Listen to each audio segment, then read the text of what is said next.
Sarah Mitchell stepped out of her beat-up Honda Civic and looked at the sprawling shooting range complex ahead of her. The morning sun cast long shadows across the parking lot filled with pickup trucks, SUVs, and motorcycles. She pulled her baseball cap down lower, trying to blend into the background as she walked toward the entrance. The Precision Point shooting range was known throughout Texas as the place where serious shooters came to test their skills. It wasn't her first choice for spending a Saturday morning, but her nephew Danny had been begging her for weeks to take him shooting. At 15, he was fascinated by military history and dreamed of becoming a Marine sniper someday. "Aunt Sarah, this place is amazing." Danny's eyes lit up as they walked through the glass doors. The lobby was filled with trophy cases showcasing competition winners, military memorabilia, and photographs of famous marksmen who had visited over the years. Sarah nodded quietly, her eyes scanning the crowd of mostly middle-aged men wearing camouflage clothing and tactical gear. She felt completely out of place in her simple jeans and navy blue sweater. At 42, she was a high school librarian who preferred spending weekends reading books rather than handling firearms. The receptionist, a young woman with bright purple hair, looked up from behind the counter. "First time here?" she asked with a friendly smile. "Yes, we'd like to rent some equipment for the day," Sarah replied, pulling out her driver's license and concealed carry permit. "Great. We have beginner packages if you're new to shooting. Most people start with our basic rifle rental and work their way up." Danny bounced excitedly beside her. "Can we try the long-range targets? I've been reading about precision shooting online." The receptionist chuckled. "Well, the long-range section requires a bit more experience. We have targets out to 1,000 yards, but most beginners start at 100 yards or less." "That sounds perfect," Sarah said, wanting to keep things simple and safe. They were assigned to Lane 15, and Sarah rented a basic hunting rifle along with ammunition and safety equipment.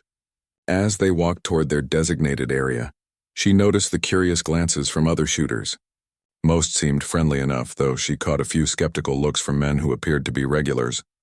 The range safety officer, a gruff-looking man in his 60s named Pete, approached them as they set up. "Y'all need any help getting started? First time shooting?" He spoke in a thick Texas drawl, his weathered hands gesturing toward their equipment. "We'll be fine, thank you," Sarah replied politely, beginning to load the rifle with practiced efficiency that surprised even herself. Pete raised an eyebrow. "Well, look at that. You actually know what you're doing. Most folks who come in here need me to show them which end the bullet comes out of." Danny laughed. "My aunt's pretty smart. She reads a lot of books about everything." "Books, huh?" Pete grinned. "Well, shooting's a bit different from reading about it, but you seem to have the basics down." They spent the first hour shooting at close targets, with Sarah patiently teaching Danny the fundamentals of stance, breathing, and trigger control. She was surprised by how quickly it all came back to her, muscle memory taking over despite not having touched a rifle in years. Other shooters began to take notice as Sarah's shots consistently hit the center of the target. A group of men at the next lane over started watching with interest. "Not bad for a beginner," one of them called out. "You sure you haven't done this before?" Sarah smiled diplomatically, just trying to be careful and follow proper technique. As the morning progressed, Danny grew more confident with his shooting, though he was clearly frustrated that he couldn't match his aunt's accuracy. "How are you so good at this?" he whispered during a break.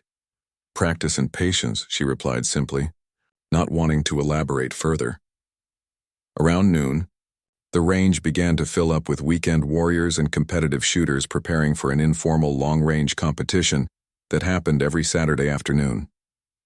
The energy in the building shifted as serious marksmen began setting up elaborate equipment at the extended range stations.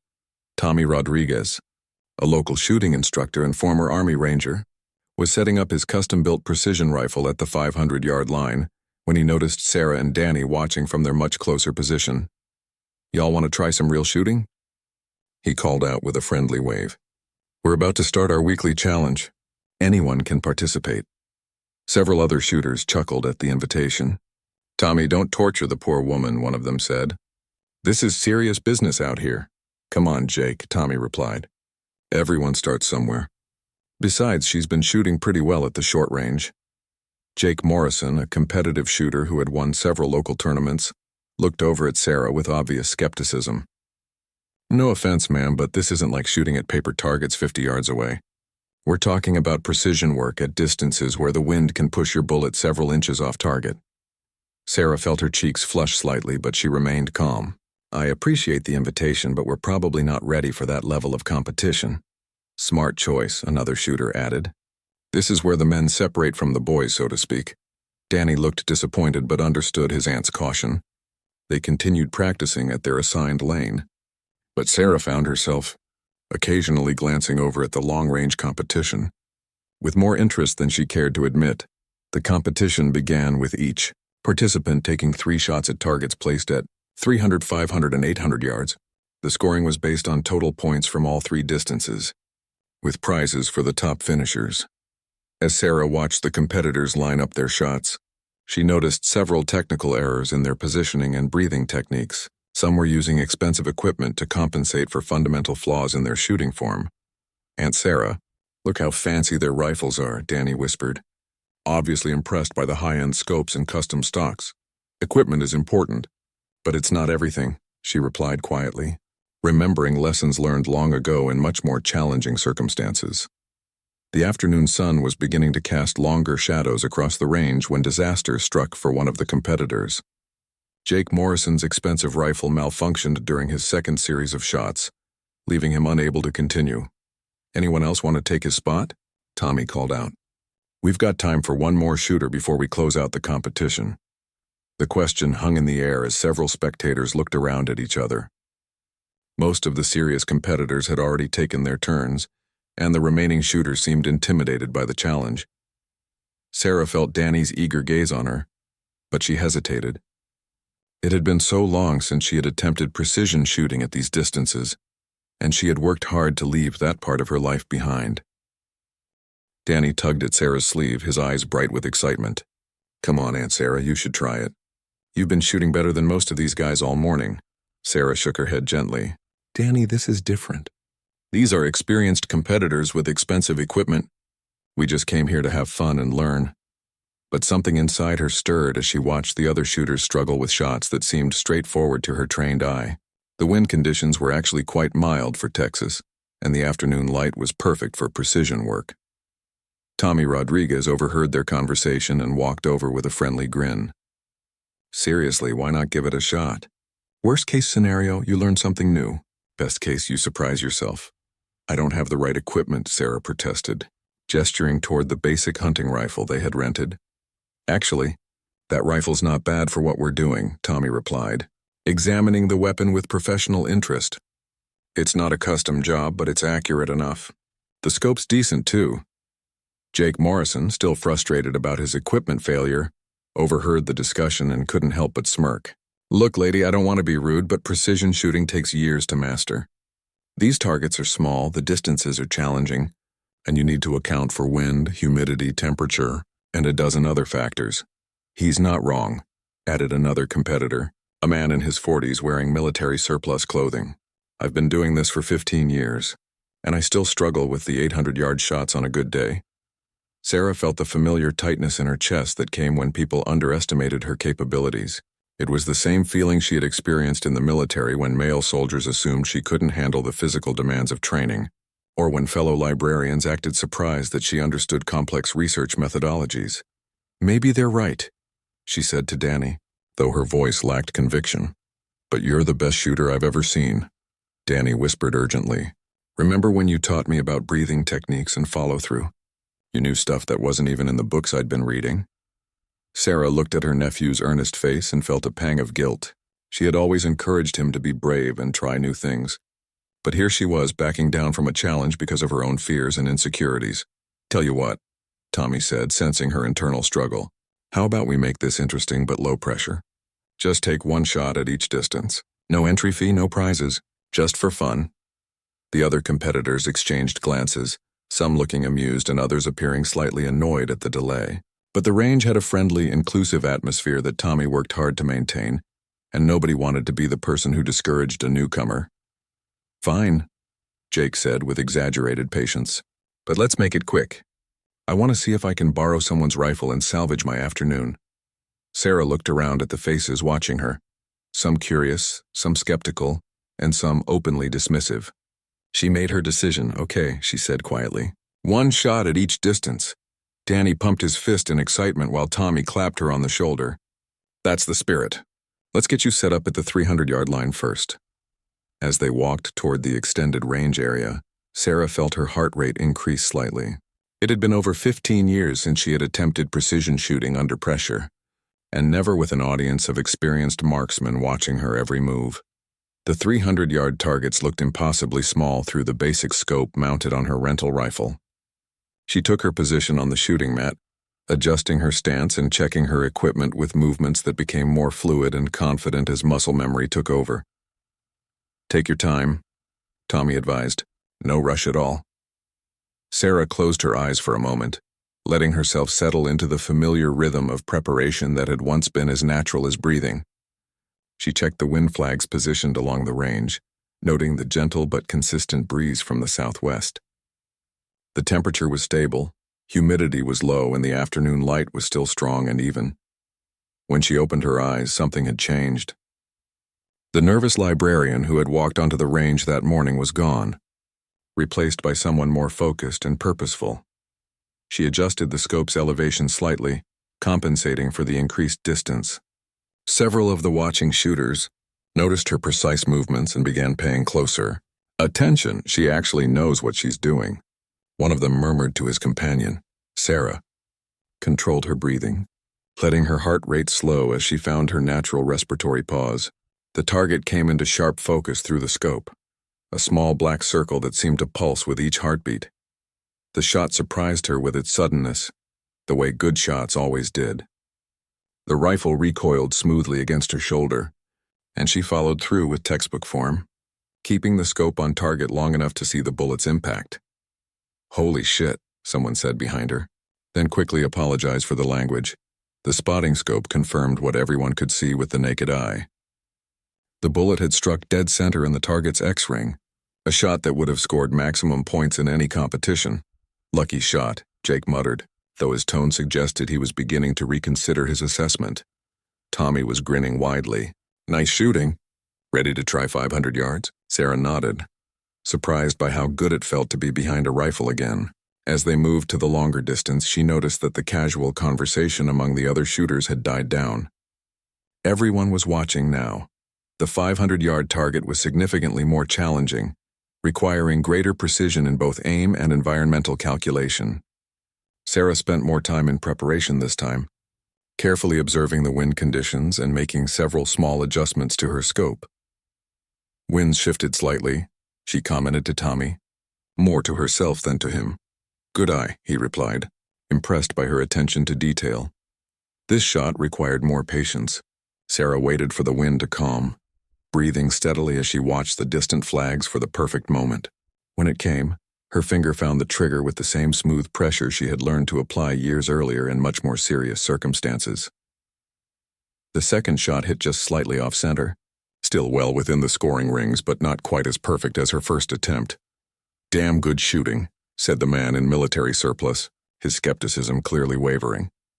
Let's see how she does at 800, Jake said, though his dismissive tone had been replaced by genuine curiosity. The 800-yard line was where many experienced shooters struggled. At this distance, factors like wind drift, bullet drop, and even the shooter's heartbeat became magnified into significant variables that could mean the difference between a hit and a complete miss.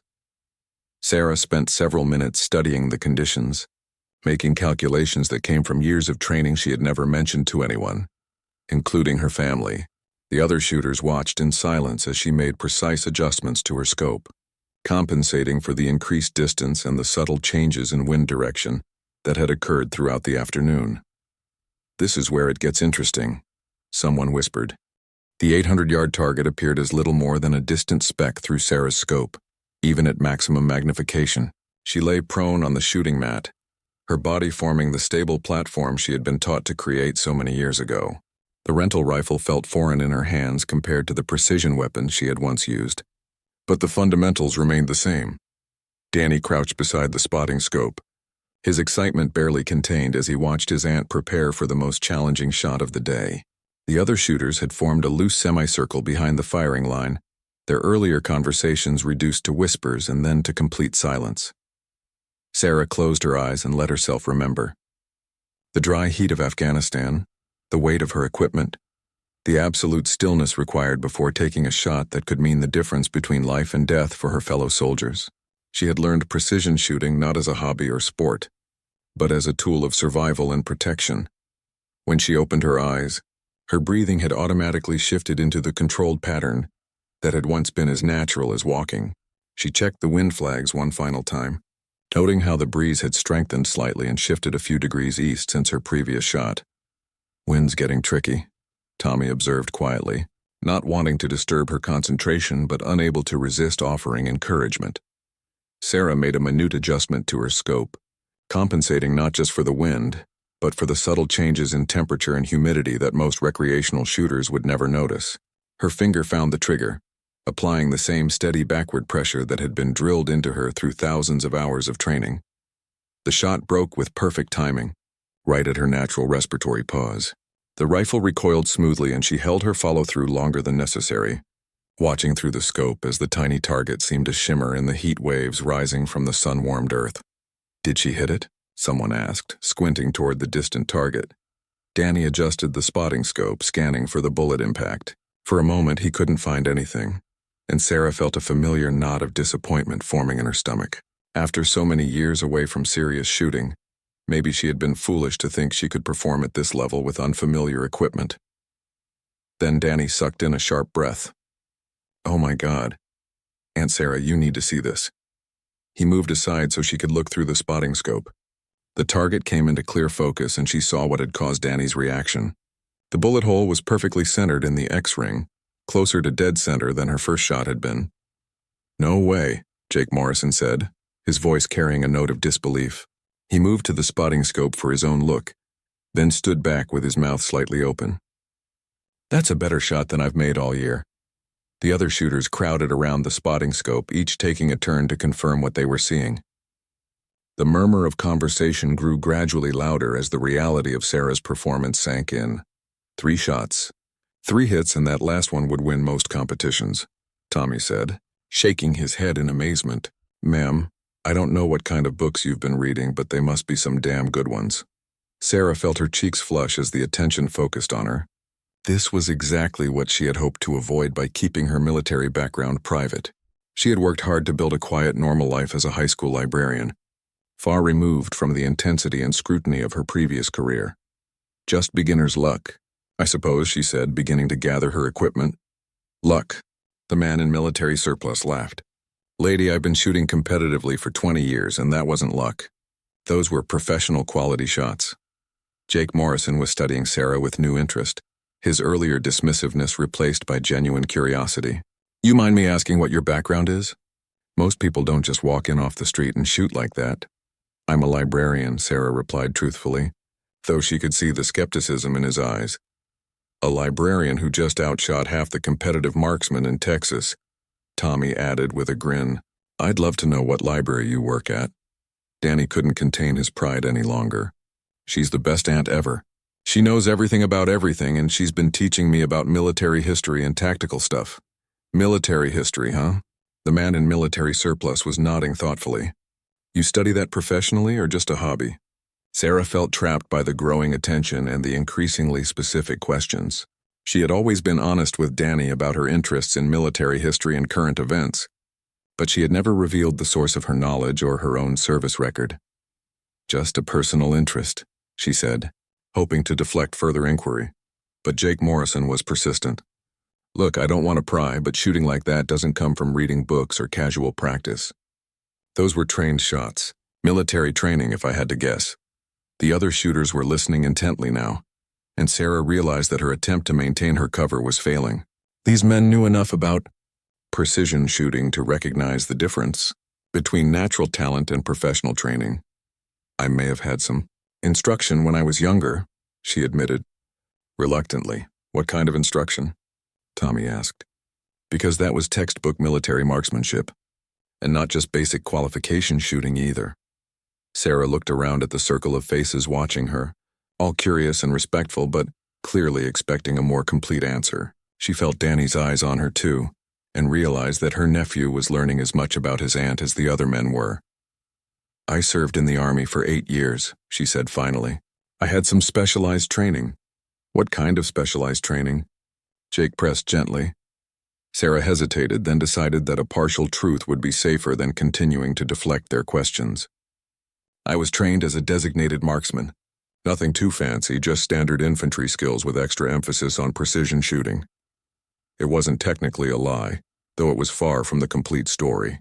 A designated marksman was several levels below her actual qualification, but it would explain her shooting ability without revealing the full extent of her background. Tommy nodded with understanding. That makes sense. Army marksmanship training is top-notch. How long ago did you serve? I got out about 15 years ago, Sarah replied. Haven't done much serious shooting since then. Well, you sure haven't lost your touch, said the man in military surplus. Those were some beautiful shots. The conversation continued for several more minutes, with the other shooters sharing their own backgrounds and experiences. Sarah learned that Tommy had served as an Army Ranger. Jake had been in the Marines, and several others were current or former military members who had found precision shooting as a way to maintain their skills in civilian life. As the afternoon wound down and people began packing up their equipment, Jake approached Sarah privately. Listen, I hope I didn't come across as too much of an ass earlier. I've just seen a lot of people come in here thinking they know more than they do. No offense taken, Sarah replied. I understand the skepticism. We have a monthly precision shooting competition here, Jake continued. Entry fee's only $50 and there are some decent prizes for the top finishers. You should consider entering. Sarah shook her head politely. I think today was enough excitement for me. Danny and I just came out to have some fun. Think about it, Jake insisted. Talent like yours shouldn't go to waste. As they loaded their equipment into the car, Danny was practically bouncing with excitement. Aunt Sarah, that was incredible. I had no idea you were such a good shot. Why didn't you ever tell me you were in the Army? Sarah sat in the driver's seat of her Honda Civic, her hands still trembling slightly from the adrenaline that had coursed through her system during the shooting demonstration. Danny was chattering excitedly beside her, but his words seemed to fade into background noise as she stared at the shooting range building through her windshield. Aunt Sarah, are you okay? Danny's voice broke through her thoughts. She turned to look at her nephew, seeing the concern mixed with admiration in his young face. I'm fine, Danny, just thinking. About what? You were amazing in there. I mean, you totally showed up all those guys who were acting like you didn't know anything. Sarah sighed and started the engine. It's complicated, Danny. There are parts of my life that I don't talk about very often, like being in the Army, among other things. She pulled out of the parking lot, grateful to be moving away from the curious stares she had felt following her, even as they left the building. As they drove through the Texas countryside toward home, Danny peppered her with questions about her military service. Sarah found herself sharing more than she had intended, telling him about basic training, about the friends she had made and lost, about the pride and purpose she had felt during her 8 years in uniform. But she carefully avoided any mention of her specialized training, her deployment records, or the particular skills that had made her one of the most effective snipers in the Army's history. Those memories belonged to a different person, someone she had worked hard to leave behind when she traded her combat boots for comfortable teaching shoes. Over the next few weeks, Sarah tried to return to her normal routine. She taught her classes at Jefferson High School, helped students with research projects, and spent quiet evenings reading in her small apartment. But she found herself distracted, her mind wandering back to the feeling of a rifle in her hands and the satisfaction of placing precise shots at long distance. Danny visited every weekend, and their conversation inevitably turned to shooting and military topics. He had started researching precision rifle competitions online and frequently shared videos and articles with his aunt. Sarah found herself drawn into technical discussions about ballistics, weather effects, and shooting techniques that revealed more of her knowledge than she had intended. There's another competition at the range next month, Danny mentioned during one of their Saturday morning breakfasts. Jake Morrison called and invited you to compete. He said they've never had anyone shoot like that on their first visit. Danny, I told you I'm not interested in competing, Sarah replied, though her voice lacked conviction. But why not? You're better than any of those guys, and you could probably win some money. Sarah set down her coffee cup and looked at her nephew seriously. Because that's not who I am anymore, Danny. I'm a librarian. I like my quiet life, and I don't want people asking questions about things I'd rather keep private. What kinds of questions? Sarah hesitated, realizing that her nephew was old enough to understand more than she had been giving him credit for. Danny, when people serve in the military, sometimes they're asked to do difficult things. Not everyone who comes home wants to talk about those experiences. Danny nodded slowly, his expression growing more mature. Were you in combat? Yes. Did you have to hurt people? Sarah was quiet for a long moment, choosing her words carefully. I did what I was trained to do to protect my fellow soldiers and complete my missions. That's all I'm comfortable saying about it. They finished breakfast in thoughtful silence, and Sarah hoped the subject would be dropped. But she underestimated her nephew's persistence and curiosity. The following Tuesday, Sarah was helping a student research a paper on women in the military when her phone buzzed with a text. Message from Danny. The message contained a link to a news article with the headline, Local Librarian Stun Shooting Competition, with display of precision marksmanship. Sarah's blood ran cold as she read the article. Someone at the range had apparently contacted a local reporter about her performance, and the story included quotes from several of the shooters who had witnessed her demonstration. While the article didn't reveal any classified information, it painted a picture of a mysterious woman with obviously professional-level skills who had appeared out of nowhere to outshoot experienced competitors. Her phone rang almost immediately. It was Danny calling from school during his lunch break. Aunt Sarah, did you see the article? You're famous. Danny, this is exactly what I was trying to avoid, Sarah said, keeping her voice low so her students wouldn't overhear. But it's so cool. Everyone at school is talking about it. My friend's dad saw it online and recognized you from when you came to career day last year. Sarah felt a familiar tightness in her chest that she recognized as the beginning of a panic attack. She had worked so hard to maintain her privacy, to build a life where she could be just another teacher in a small Texas town. The last thing she wanted was attention that might lead to deeper investigation of her background. Danny, I need to go. We'll talk about this later. The rest of the week was a blur of unwanted attention. Fellow teachers approached her with questions about her hobby. Students asked if she could teach them to shoot. And the principal even mentioned the possibility of starting a school shooting sports team with Sarah as the coach. Each interaction felt like a small violation of the privacy she had spent 15 years building. She found herself deflecting questions, avoiding eye contact, and making excuses to eat lunch alone rather than face more curiosity. About her military background, the breaking point came on Friday afternoon when she found Jake Morrison waiting by her car in the school parking lot. Ms. Mitchell, I hope you don't mind me stopping by. I got your name from the school directory and thought we should talk. Sarah set her bag down and faced him, trying to project calm authority despite the anxiety churning in her stomach. What can I do for you, Mr. Morrison? First, I want to apologize if that news article caused you any trouble. I had no idea someone was going to contact the press about what happened. It's done now, Sarah replied diplomatically. Jake nodded. The thing is, that article has gotten some attention from people outside our local shooting community. I've had calls from competition organizers in Dallas and Houston asking about you. I'm not interested in competing, Sarah said firmly. I figured as much, but there's something else. Jake's expression grew more serious. I also got a call from a guy who claims he knew you in the Army. He saw your name in the article and said he's been trying to track you down for years. Sarah felt the blood drain from her face. What was his name? Said his name was Marcus Webb. Ring any bells? The name hit Sarah like a physical blow. Marcus Webb had been her spotter and closest friend during her final deployment to Afghanistan. He was one of the few people alive who knew the full extent of her service record and the circumstances surrounding her decision to leave the military. Did he leave a number? She asked, surprised by how steady her voice sounded. Jake pulled out a slip of paper, said it was urgent. Something about a reunion and unfinished business. Sarah took the paper with hands that she hoped weren't visibly shaking. Marcus Webb was the last person she had expected to resurface in her carefully constructed civilian life, and his timing couldn't have been worse. Sarah stared at Marcus Webb's phone number for 3 days before finding the courage to make the call.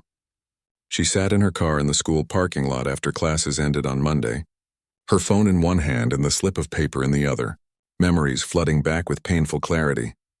Marcus had been more than just her spotter during those final 18 months in Afghanistan.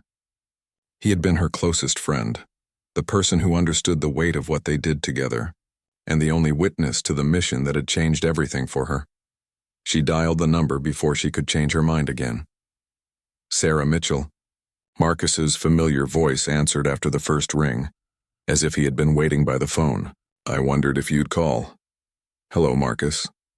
Sarah found herself smiling despite her nervousness. It's been a long time. 15 years, 4 months, and 12 days, but who's counting? His laugh was exactly the same as she remembered. I saw that newspaper article online. Apparently you haven't lost your touch. It was supposed to be a quiet day at the range with my nephew. Nothing more.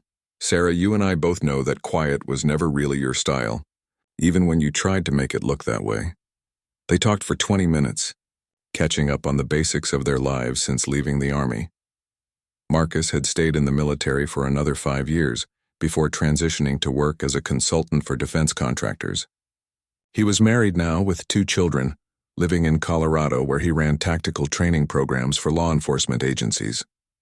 The reason I tracked you down, Marcus said eventually, is that there's something happening that you need to know about.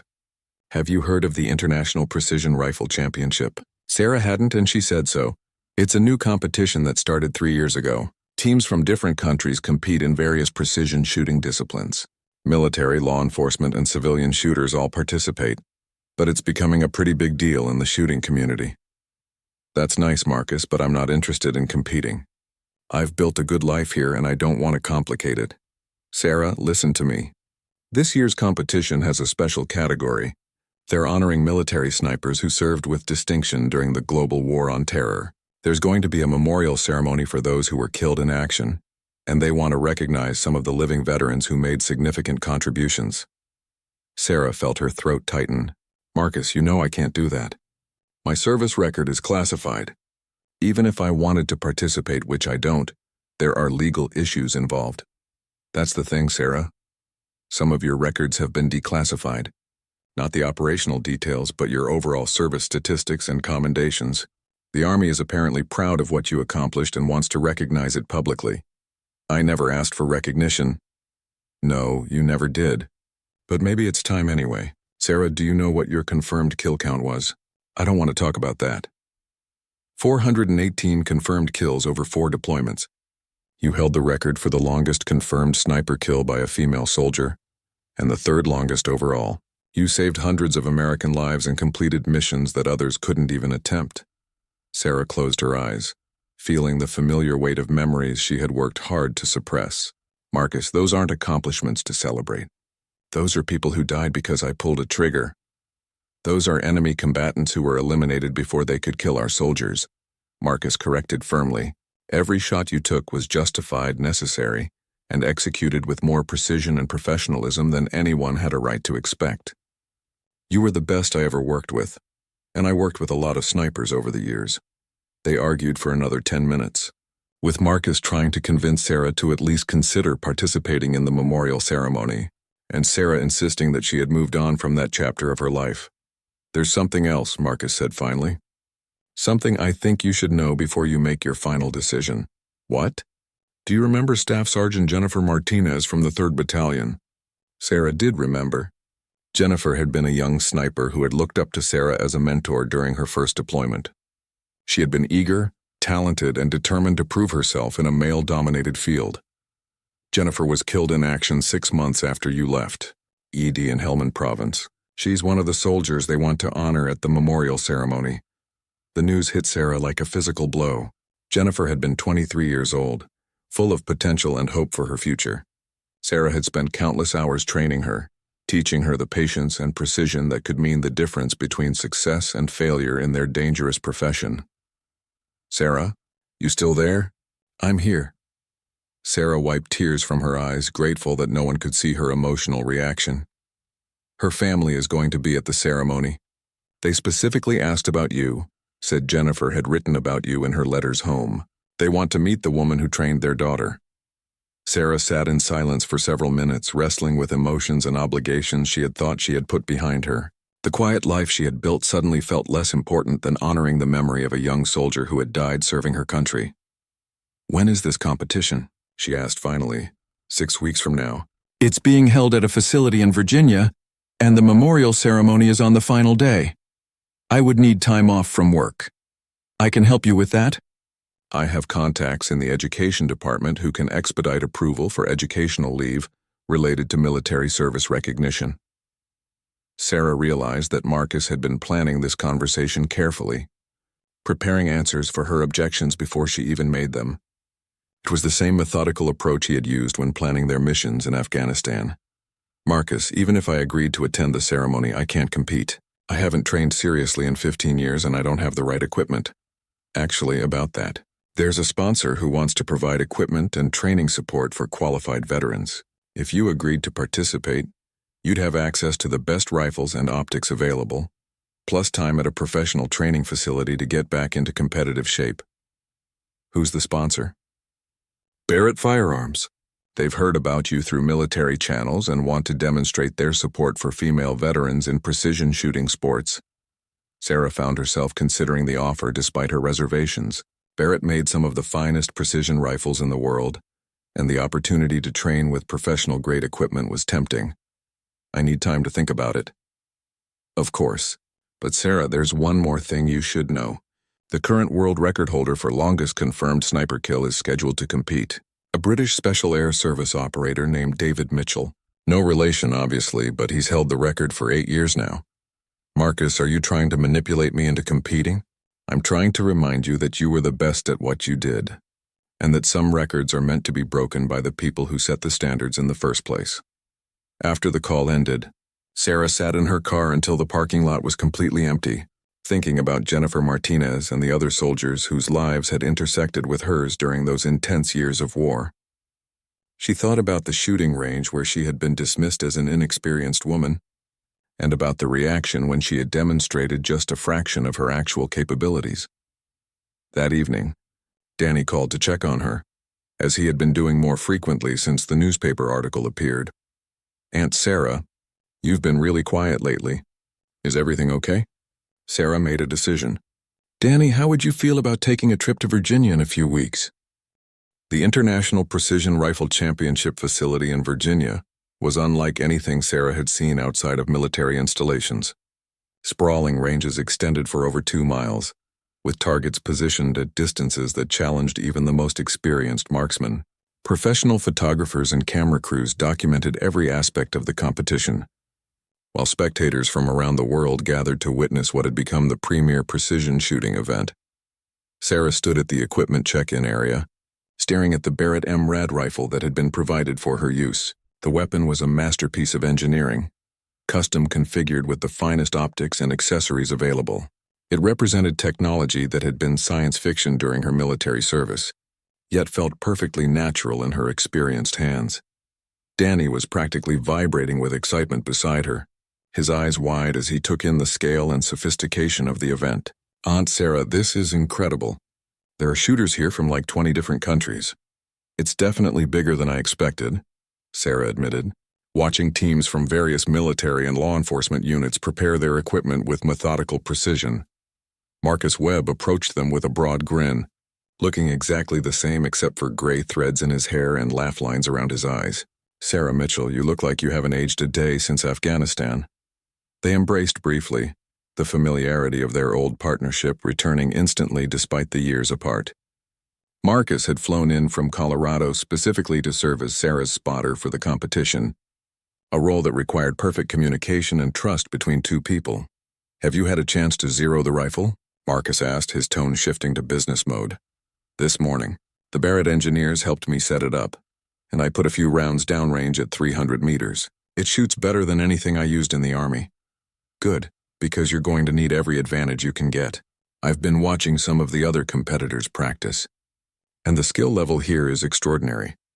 The competition format was complex, with multiple events testing different aspects of precision shooting. There were traditional long-range accuracy challenges, timed precision courses, and moving target scenarios that simulated real-world conditions. Points were awarded based on accuracy, speed, and consistency across all disciplines.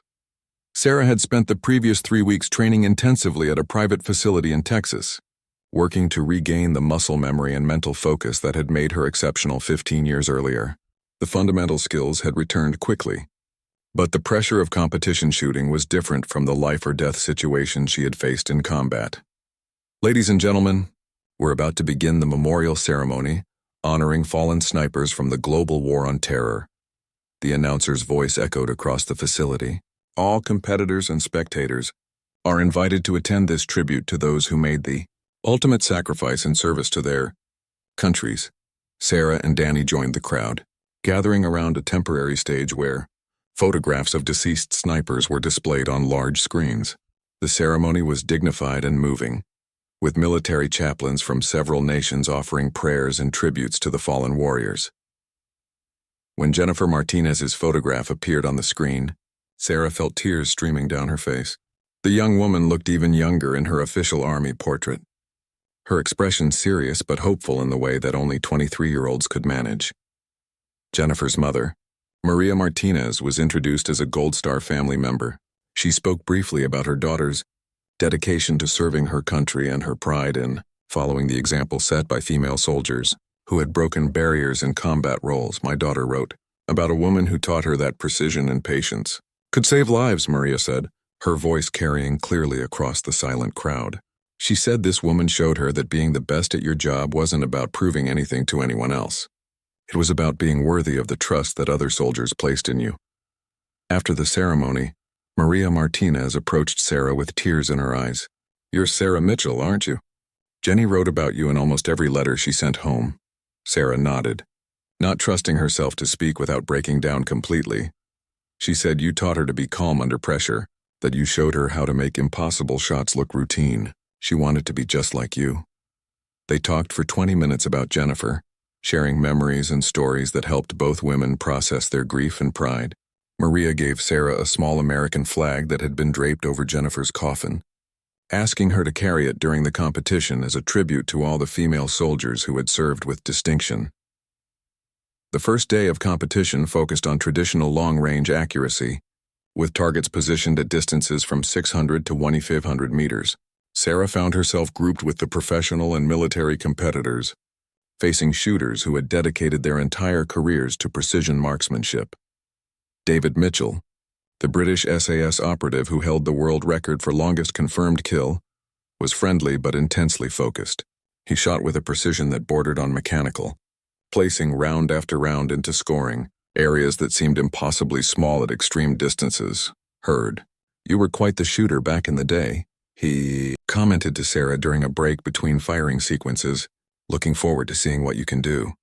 Sarah's performance on the first day surprised everyone, including herself. Despite 15 years away from competitive shooting, she consistently placed in the top 3 for each distance bracket. Her shots showed the kind of natural precision that couldn't be taught, only refined through thousands of hours of practice and real-world application. The media attention was immediate and intense. Reporters wanted to know about the mysterious American librarian, who was outperforming active military snipers. Sarah deflected most interviews, but agreed to speak briefly about the importance of honoring military service members and supporting veterans. Transition to civilian careers. The second day featured timed precision courses that required shooters to engage multiple targets at varying distances within strict time limits. This discipline favored Sarah's military training, where speed and accuracy under pressure had been matters of survival rather than sport. She moved through the course with fluid efficiency, her muscle memory taking over as she transitioned between firing positions and engaged targets with the same calm focus she had learned to maintain in combat. Her final score placed her in first position overall, ahead of competitors who had been training full-time for years. The final day brought the event's most challenging discipline: extreme long-range precision shooting at targets positioned at 2,000 meters and beyond. Only 12 competitors qualified for this elite category, representing the absolute pinnacle of precision marksmanship skills. As Sarah prepared for her final shots, she reflected on the journey that had brought her to this moment. From the Texas shooting range where she had been dismissed as an inexperienced woman, to this international stage where she was competing against the world's finest marksmen.